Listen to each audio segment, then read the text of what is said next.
Friends, welcome in सहज शिक्षण YouTube channel. Friends, आज आपण इयत्ता 9वीचा विषय आहे भूगोल आणि त्यामधला 9वा धडा आहे व्यापार. तर या धड्याचा आज आपण संपूर्ण स्वाध्याय बघणार आहोत. तर चला सुरुवात करूयात. आणि सुरुवात करण्याआधी तुम्ही जर चॅनलवरती नवीन असाल तर चॅनलला पटकन सबस्क्राईब करून खाली जो बेल आयकॉन दिला आहे या बेल आयकॉनवरती बटन प्रेस करा, म्हणजे तुम्हाला तुमच्या इयत्तेशी रिलेटेड जे व्हिडिओ जेव्हा मी अपलोड करेन तेव्हा त्याचे नोटिफिकेशन मिळेल आणि तेही बघता येतील. ओके, तर चला सुरुवात करूयात. प्रश्न पहिला, खालील व्यापार प्रकारांचे वर्गीकरण करा. ओके, तर यामध्ये अ महाराष्ट्र व पंजाब, आ भारत व जपान, ई लासलगाव व पुणे, ई चीन व कॅनडा, उ भारत व युरोपीय संघ. आणि आता उत्तर बघा. अंतर्गत म्हणजेच देशांतर्गत, देशातल्या देशात जो व्यापाराचा प्रकार आहे त्याला अंतर्गत आणि देशांतर्गत व्यापार असं म्हटलं जातं. तर आपल्या भारत देशातल्या देशामध्ये महाराष्ट्र व पंजाब हा देशाच्या आतला झाला, म्हणजे देशांतर्गत झाला. आणि लासलगाव व पुणे हा सुद्धा देशाच्या अंतर्गत झालेला व्यापार झाला. आता आंतरराष्ट्रीय म्हणजे देशाबाहेर किंवा त्याला बहिर्गत व्यापार असं म्हणतात. भारत व जपान, चीन व कॅनडा आणि भारत व युरोपीय संघ हे झाले बहिर्गत व्यापार किंवा त्याला आपण आंतरराष्ट्रीय व्यापार असं म्हणतो. चलो नेक्स्ट क्वेश्चन आहे. ओके, दुसरा प्रश्न, खालील विधानांसाठी आयात व निर्यात यांपैकी योग्य शब्द लिहा. आयात करणे काय म्हणजे खरेदी करणे आणि निर्यात करणे म्हणजे ते बाहेर विकणे. भारत मध्य पूर्व आशियातील देशांकडून खनिज तेल खरेदी करतो. आता तो आपण काय करतो, खरेदी करतो म्हणजे आणतो, याला काय म्हटलं जातं, आयात म्हटलं जातं. आणि विकणे म्हणजे निर्यात करणे. पुढे दुसरं बघा, कॅनडामधून आशियाई देशांकडे गहू विक्रीसाठी पाठवला जातो. म्हणजे कॅनडातून बाहेर आशियातील देशांना पाठवला जातो, म्हणजे त्याची काय केली जाते, निर्यात केली जाते. तिसरा आहे, जपान आपेक देशांना यंत्रसामग्री पाठवतो. म्हणजेच काय करतो, जपानमध्ये निर्यात केली जाते, जपानमधून बाहेर विक्री केली जाते, म्हणजे त्याला निर्यात केली जाते म्हणतात. ओके, आता प्रश्न तिसरा, अयोग्य विधाने दुरुस्त करून पुन्हा लिहा. यामध्ये पहिला, भारत हा देश स्वयंपूर्ण आहे. तर उत्तरामध्ये हे विधान अयोग्य आहे. भारत हा देश स्वयंपूर्ण देश नाही. पुढे दुसरा प्रश्न, ज्या ठिकाणी एखाद्या वस्तूचे उत्पादन अतिरिक्त होते तेथे त्या वस्तूंना मागणी नसते. हे विधान योग्य आहे. ज्या ठिकाणी एखाद्या वस्तूचे उत्पादन अतिरिक्त होते म्हणजे जास्त प्रमाणात होते तेथून त्या वस्तूचा सर्वत्र पुरवठा होतो.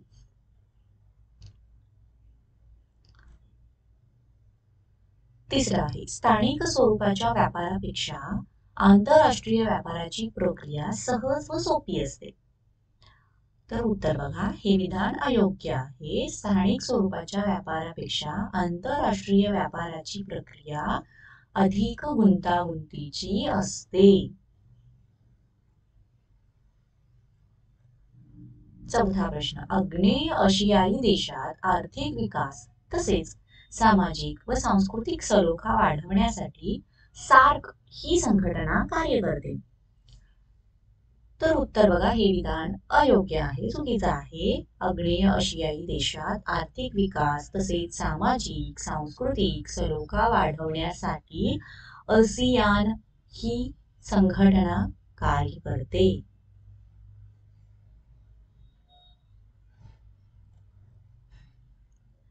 प्रश्न चौथा, पुढील उदाहरणातील व्यापाराचा प्रकार ओळखून लिहा. म्हणजे कोणत्या प्रकारचा व्यापार आहे. ओके, तर बघा, यामध्ये पहिलं, सृष्टीने किराणा दुकानातून साखर आणली. म्हणजे हा व्यापाराचा कोणता प्रकार झाला, किरकोळ. त्यानंतर दुसरं, महाराष्ट्रातील शेतकऱ्यांचा कापूस सुरतेतील व्यापाऱ्यांनी खरेदी केला. तर तो कशा प्रमाणात केला असणार आहे किंवा हा जो व्यापाराचा प्रकार आहे याला काय म्हणतात, घाऊक.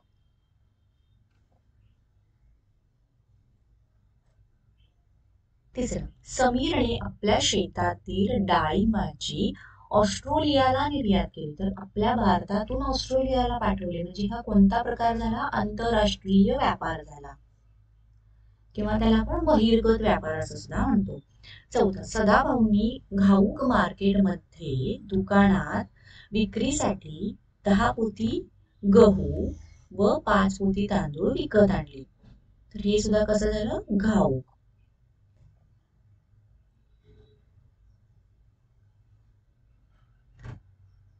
प्रश्न 5वा, खालील प्रश्नांची थोडक्यात उत्तरे लिहा. आणि यामध्ये पहिला, व्यापाराच्या प्रकाराचे वर्गीकरण दर्शवणारा ओघ तक्ता तयार करा. तर बघा इथे वस्तूच्या प्रमाणानुसार म्हणजे जर जास्त प्रमाणात वस्तू असतील तर त्याचे 2 प्रकार पडतात. घाऊक व्यापार, त्याला आपण होलसेल असं म्हणतो बघा, आणि किरकोळ व्यापार. ओके. आणि प्रदेश विस्तारानुसार म्हणजे देशाच्या आतमध्ये किंवा देशाच्या बाहेर. ओके. तर देशाच्या आतल्या आत व्यापार केला जातो त्याला देशांतर्गत व्यापार म्हटलं जातं. आणि आपला देश बाहेरचा देश असं जेव्हा व्यापार केला जातो त्याला आंतरराष्ट्रीय किंवा बहिर्गत व्यापार म्हटलं जातं. नेक्स्ट, व्यापार संतुलनाच्या प्रकारातील फरक सांगा. आता याच्यामध्ये पहिला आहे प्रतिकूल व्यापार संतुलन. तर ज्यावेळेला आयातीचे मूल्य हे निर्यातीच्या मूल्यापेक्षा जास्त असते त्यावेळेला प्रतिकूल व्यापार संतुलन असे म्हणतात. आणि या व्यापार संतुलनाच्या प्रकारामध्ये आयातीचे मूल्य हे जास्त असते आणि निर्यातीचे मूल्य हे आयातीपेक्षा कमी असते. दुसरा आहे अनुकूल व्यापार संतुलन. याच्यामध्ये कसं असतं तर ज्या वेळेला निर्यातीचे मूल्य म्हणजे बाहेर पाठवणार ज्याची विक्री करणार हे आयातीच्या मूल्यापेक्षा जास्त असते त्यावेळेला ते अनुकूल व्यापार संतुलन असते. आणि या व्यापार संतुलनाच्या प्रकारामध्ये निर्यातीचे मूल्य हे जास्त असते आणि आयातीचे मूल्य हे निर्यातीपेक्षा कमी असते. ओके. तर तिसरा आहे संतुलित व्यापार म्हणजे बॅलन्स.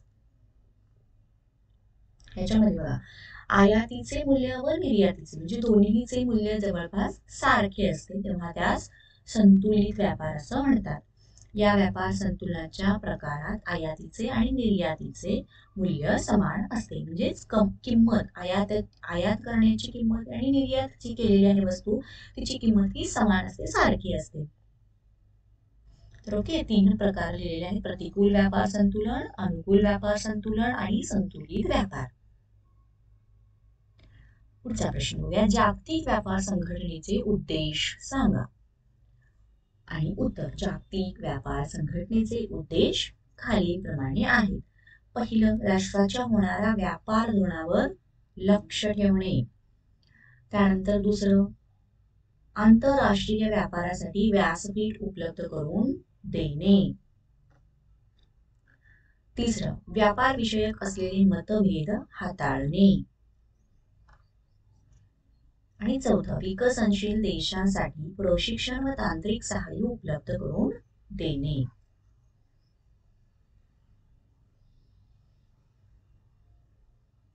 चौथा आहे ओपेक व आपेक या व्यापार संघटनांच्या कार्यातील फरक सांगा. ओके. तर चला ओपेक व्यापार संघटना आणि आपेक व्यापार संघटना त्यातला पहिला मुद्दा तेल निर्यातीमध्ये सुसूत्रता राखणे आणि खनिज तेलाच्या आंतरराष्ट्रीय व्यापारावर नियंत्रण ठेवणे हे ओपेक संघटनेचे कार्य आहे. आशिया खंडातील प्रशांत महासागर क्षेत्रात मुक्त व्यापार आणि आर्थिक सहकार्य करणे हे आपेक व्यापार संघटनेचे कार्य आहे. आता दुसरा मुद्दा ओपेक ही संघटना सदस्य देशातील तेल उत्पादनाचे व दराचे नियंत्रण ठेवते आणि आपेक ही संघटना सदस्य देशात तांत्रिक आणि प्रादेशिक सहकार्याला प्रोत्साहन देत असते.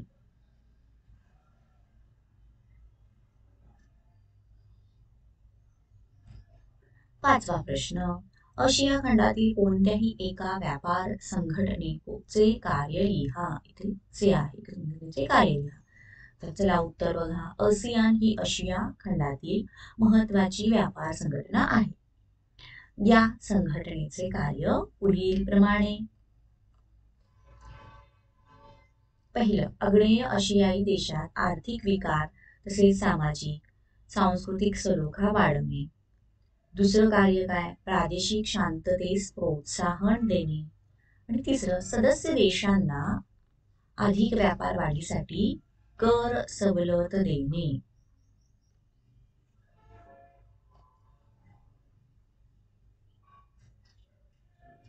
सहावा प्रश्न, शेतकऱ्यांच्या दृष्टीने विपणनाचे महत्त्व लिहा. ओके, आता सगळ्यात इथं आपण बघूया उत्तर. पारंपरिक पद्धतीने शेती करणारा शेतकरी स्थानिक बाजारात शेतमाल भाजीपाल्याची विक्री करत. शेतमालाला योग्य ती किंमत मिळत नसे आणि त्यामुळे आर्थिक नुकसान होते. विपणनाचे तंत्र आकलन करणारा शेतकरी शेतमाल स्वच्छ करतो, त्याची चांगली वेष्टनात बांधणी करतो, त्यानंतर शहरातील सुपर मार्केट किंवा मॉल यांच्याशी संपर्क साधतो, त्यांच्या समोर मालाची गुणवत्ता, प्रतवारी व दराची माहिती देतो.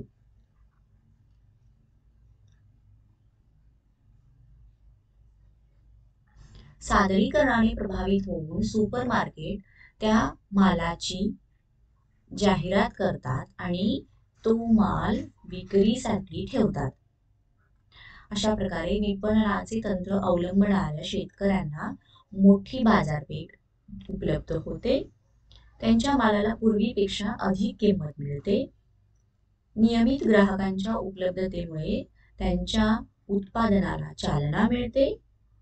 म्हणजेच शेतकऱ्याच्या दृष्टीने विपणन तंत्र उपयुक्त, किफायतशीर, अधिक नफा मिळवून देणारे आहे.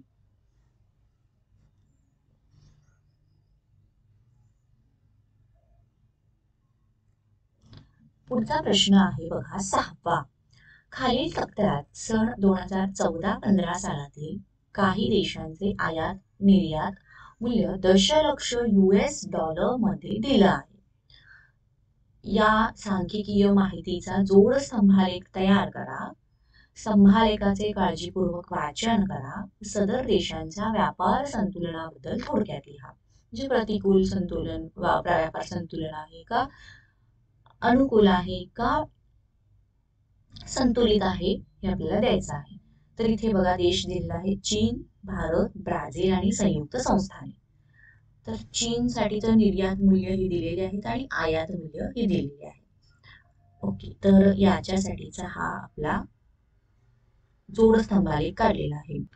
तर विद्यार्थ्यांनो, इथे आपण हा जोडस्तंभ काढत आहोत. इथे आहे आपला हा एक्स अक्ष आणि इथे आहे आपला हा वाय अक्ष. ओके, तर इथे हे जे ब्लँक दिसत आहे हे आपण निर्यातीसाठी वापरलेले आहे आणि जे डार्क पेन्सिलीने केलेलं आहे ते आयातीसाठी वापरलेलं आहे.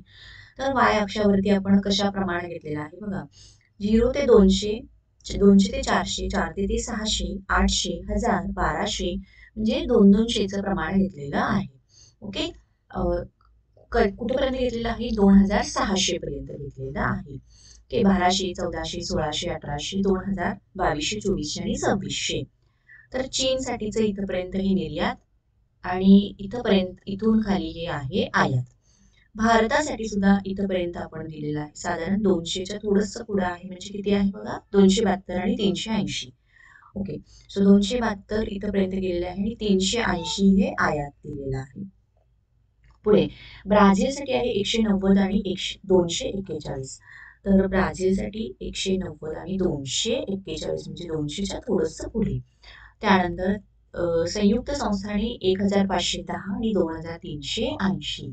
तर 1510 म्हणजे 1400च्या थोडंसं वरती घेतलेलं आहे आपण आणि इथं हे आहे 2380. तर हे इथपर्यंत आपण असा स्तंभालेख काढून घेतलेला आहे. ओके, तुम्ही व्यवस्थित हा जोड स्तंभालेख काढून घ्या. आता यानुसार आपण निर्यात आयात त्यांची तफावत आणि त्यांचा व्याजाकार बघूयात. ओके, तर बघा याच्यानुसार याची तफावत किती आहे, अधिक 183 आणि व्याजाकार झाला 4103. तर भारताशी वजा 108 तफावत आहे, व्याजाकार आहे 652. ब्राझीलसाठीची तफावत आहे -51 आणि व्याज आकार आहे 431. संयुक्त संस्थानांसाठीची तफावत आहे -870 आणि व्याज आकार आहे 3890. यानुसार बघायचं आहे आपण चीन चे जे व्यापारचा प्रकार आहे तो कसा आहे, अनुकूल संतुलन आहे. भारत, ब्राझील आणि इतर जे संयुक्त संस्थाने आहेत त्यांचा प्रतिकूल संतुलन आहे. सर्वाधिक व्यापार चीन आणि अमेरिकेमध्ये झाला, सर्वात कमी व्यापार हा ब्राझीलमध्ये झाला. जागतिक व्यापारावर वर्चस्व चीन आणि संयुक्त संस्थाने आणि जागतिक व्यापारात नगण्य भारत आणि ब्राझील. तर अशा पद्धतीने आपण या प्रश्नाचं उत्तर पूर्ण केलं आहे. तर विद्यार्थ्यांनो, इथेच आपला हा स्वाध्याय संपलेला आहे. तुम्हाला व्हिडिओ आवडला असेल तर व्हिडिओला लाईक करा, चॅनलला सबस्क्राईब करा. थँक्यू.